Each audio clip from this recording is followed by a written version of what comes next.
بلا أي مبالغات، ناصر المزراوي مقاتل في صفوف المنتخب المغربي بدون منازع. البارح كلا اللعابة ديال المنتخب النيجيري واحد واحد، كلاهم بالكرة وكلاهم بلا كرة.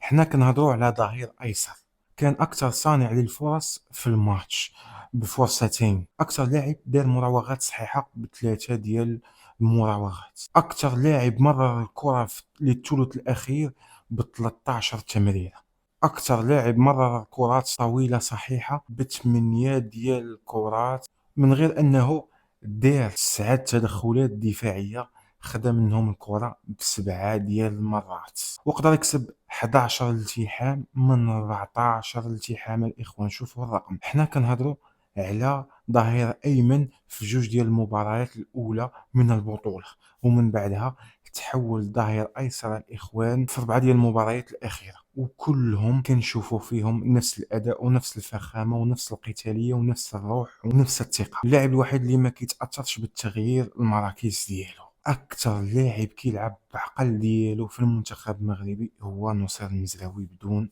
نقاش. ما نساوش أن المزراوي قبل عامين دابا كان داير عملية ديال القلب ونجحات ليه العمليه وقدر يرجع الفورمه ديالو، ومنع عليه الطاقه ومنع عليه الكوكاكولا ومنع عليه جميع السوائل الغازيه. وشفنا كذلك ان الرسميه ديالو لا تناقش مع الفريق ديالو مانشستر يونايتد، وشفنا التطور ديالو الخارق في الاخر السنتين، ونتمنوا ليه التوفيق ومبروك علينا بهذا اللعاب هذا، نفتخر به وهو مثل اعلى للشباب المغاربه. ان هذا اللعاب هذا رغم الاكراهات قدر يخدم على راسو وتقرب من الله اكثر. حنا كنشوفوا في الاستنتاج ديالو وكنشوفوا في النيفو ديالو غادي في التطور. الحاج والله يزيدك اخويا ويعطيك. السلام عليكم.